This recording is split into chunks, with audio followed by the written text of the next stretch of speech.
রোজা সম্পর্কিত যতগুলো আয়াত এবং নবী আলাইহিস সালামের যতগুলো হাদিস রয়েছে, সবগুলো হাদিসে এবং আয়াতে আপনি অদ্ভুতভাবে লক্ষ্য করবেন একটা বিষয়, যে আল্লাহ তাআলা রোজা সিয়ামের রিমাইন্ডার দেওয়ার আগে আরেকটা বিষয়ের আমাদেরকে স্মরণ করিয়ে দিয়েছেন। কিন্তু আমরা অনেকেই এই বিষয়টা এড়িয়ে যাই।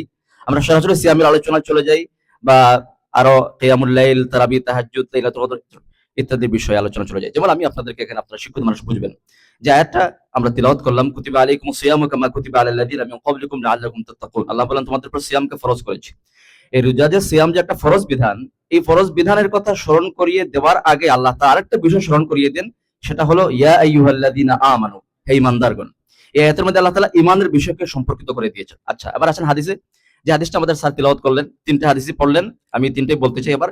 যে মান সামা রমাদানা ঈমানান ওয়া ইহতিসাবান গুফিরা লাহু মা তাকাদ্দামা মিন যামবি। যে ব্যক্তি রমজানের সিয়াম পালন করবে, আল্লাহ তাআলা তার গুনাহকে, সকল গুনাহ মাফ করে দিবেন। এই কথা বলার আগে নবী আলাইহিস সালাম বলেন যে মান সামা রমাদানা ঈমানান ওয়া ইহতিসাবান, ঈমানের সাথে, ঈমানের বিষয়কে স্মরণ করে দিয়েছেন।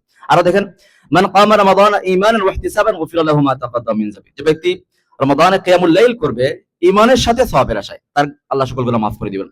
আরো দেখেন, মান কামা লাইলাতুল কদরি ঈমানান ওয়া ইহতিসাবান গুফিরা লাহু মা তাকাদ্দামা মিন যামবি। এখানেও লাইলাতুল কদরের রাত্রি জাগরণ কথা বলার আগে রাসূলুল্লাহ সাল্লাল্লাহু আলাইহি ওয়াসাল্লাম ঈমানের বিষয়কে স্মরণ করে দিয়েছেন। যেন রমজান মাস শাহরুস সিয়ামের আগে শাহরুল ঈমান, ঈমানের মাস, ঈমানকে নবায়ন করার মাস, ঈমানকে পরিশুদ্ধ করার মাস, ঈমানকে শেখার মাস এবং ঈমানের উপর টিকে থাকার মাস। আজকে কত রমজান? 18 রমজান না? এই রমজানে 17 রমজানে বদর জিহাদ, গাজওয়ায়ে বদর হয়েছিল। ঈমানের সবচেয়ে বড় পরীক্ষা। হ্যাঁ? তো এজন্য রমজান মাস শাহরুল ঈমান। এই বিষয়টা আপনাদের সাথে প্রথম যে আমার বার্তার আদান প্রদান শেষ হয়ে গেল।